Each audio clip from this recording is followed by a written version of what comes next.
Chief Stan Nee and City Manager Toby Futrell stayed on 6th Street during what's called the bewitching hour. That's between 1 and 3 o'clock in the morning.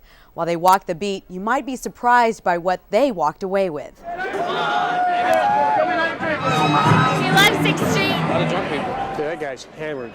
It was an eye-opener for me. I don't know if I have simply gotten older or 6th Street is feeling a little bit different to me, and it's probably a little of both. 1, 2, 3. City Manager Toby Futrell got to see these men and women at work. And those officers ran from one incident to the other, quickly quelling Here it, now. moving the people apart, Service of bongos. and moving on to the next one.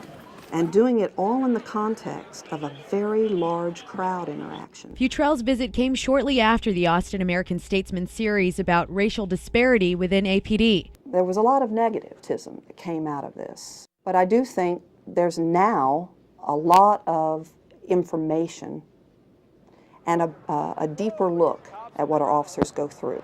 1003. A number of police officers and a number of members of my staff to go over those concerns, because clearly police officers felt as if they had been painted with a broad brush of being unprofessional.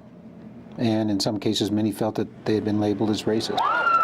Instead, he believes there's good news to tell about his police department. First, the department's use of force is far below the national average, and the use of force against minorities falls in line with who they arrest.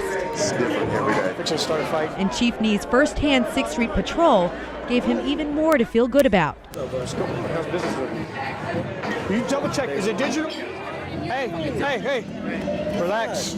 Relax. Behave. When you see things like that, when you see operations like that where officers just do what's necessary instinctively, and it prevents further violence from occurring, you got to be proud of them. It's time for you to leave. But Nee wants to take pride in his department's perception, something he feels has been damaged.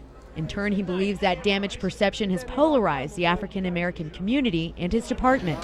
When we don't work together, the only people that benefit from that are the thugs out there that rob and commit crimes and steal. So we need to go through a healing process. Futrell reminds us we live in the second safest city in the nation. We have an excellent organization. An excellent organization looks hard at themselves, they acknowledge issues, and they look to see how they contribute to and how they can fix a problem or an issue.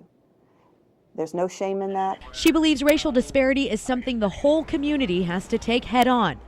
That way, Austin doesn't let law enforcement inherit the problems of inequality. No one got stabbed, and we don't have any crime scene tape up anywhere, so it's a good night. We tried to show you how training, quick decision-making, and dealing with racial tension all come together for police officers, who sometimes get no more than seconds to make a life-or-death decision. At the same time, how police officers react to us and us to them has to deal with how we look at each other.